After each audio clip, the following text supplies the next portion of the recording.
Okay, so continue tayo sa previous na discussion. So, na-stop tayo sa pag-compute ng mga iba't ibang net area ng iba't ibang route na ano natin, ha? So, ganun pa rin, no? Ganun pa rin.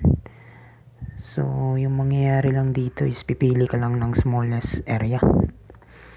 So, makikita natin na ito yung smallest area, no? So, check mo lang yan. Yan, yung mga area na yan. And then, pipili ka ng pinakamaliit. So, yung pinakamaliit is yung route 1, 2, 3. So, bali, ito na yan. Okay, yan na yan.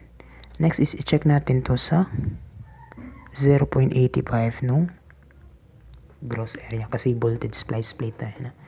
So check natin siya, is it less than or equal nung 0.85 ng gross area? We have 400 times 12 na. So this is less than or equal 4080 square mm.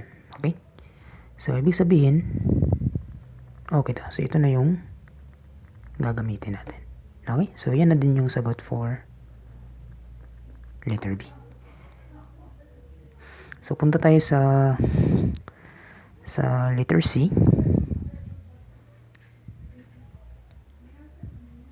So yung problem is which of the following gives the maximum tensile force that the connection could carry if yung allowable tensile stress is 0.6 Fy. So ito yung binigay niyang 0.6 Fy. So neglect natin yung tensile yielding tsaka tensile rupture. Ito yung susundin natin yung gusto nung problem.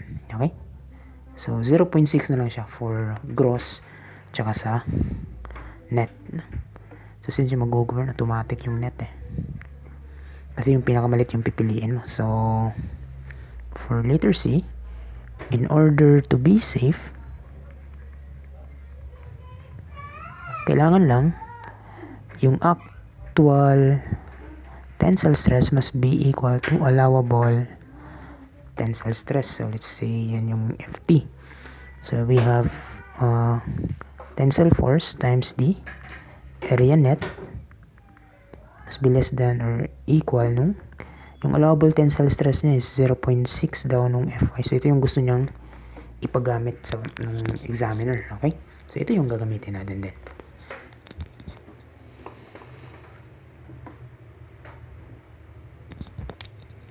So, punga siya nga problem, no? Pwede rin i-double check yung tensile force divided by the gross area. Pero, yung pipiliin kasi natin, yung pinakamalit na tensile force din. So, automatic na lang ako sa net, ha?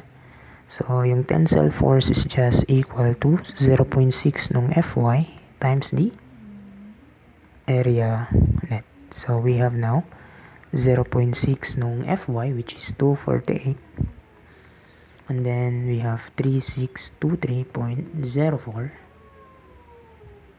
Tama ba? 3623.04.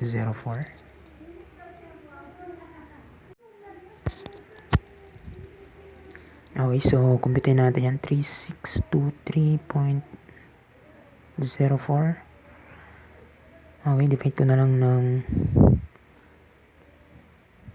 kilonewton tayo. So, divide ko na lang ng 3. So, we have 539.1. So, yung tensile force is just 539.1 kilonewton. So, ito na yung magiging sagot, no?